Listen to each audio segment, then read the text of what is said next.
श्री स्वामी समर्थ. जय जय स्वामी समर्थ. नमस्कार स्वामी प्रिय भक्त हो. स्वामी स्पर्श या यूट्यूब चॅनलमध्ये तुम्हा सर्वांचे मनापासून खूप खूप खूप स्वागत. लवकरच मराठी नवीन वर्षाला सुरुवात होत आहे. चैत्र शुद्ध प्रतिपदा म्हणजेच गुढीपाडवा या दिवशी आपण नवीन वर्ष साजरे करत असतो.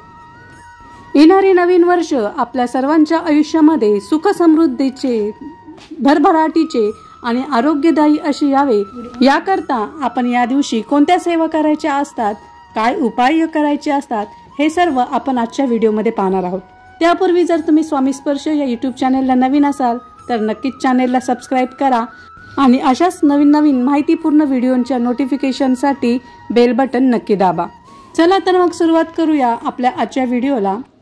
आपल्या सर्वांच्या आयुष्यामध्ये दुःख, नैराश्य, आर्थिक अडचण, आजारपण या सर्व अनेक समस्या आपल्याला तोंड द्यावे लागत असते.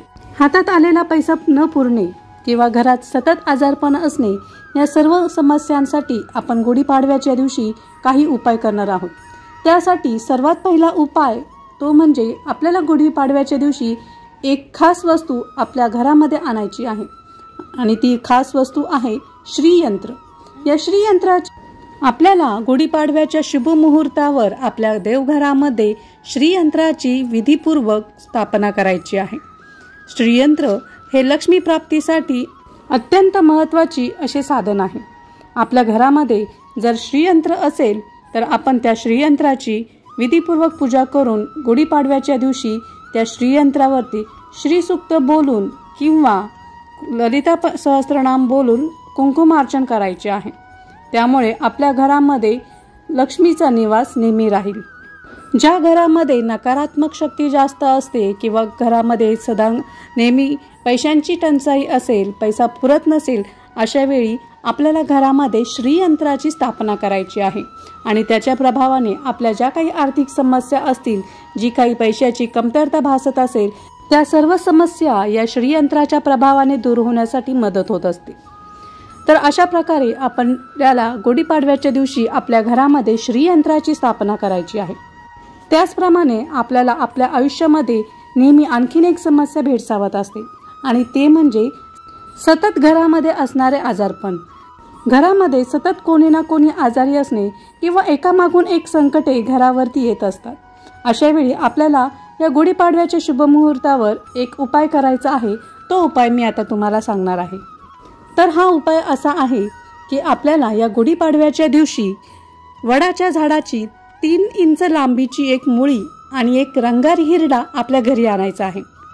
या वस्तू कुटुंब प्रमुखाने आपल्या हातामध्ये घेऊन घरातील सर्व सदस्यांनी मिळून सामुदायिकपणे एकत्रितपणे श्री स्वामी समर्थ या मंत्राचा एक माळ जप करायचा आहे.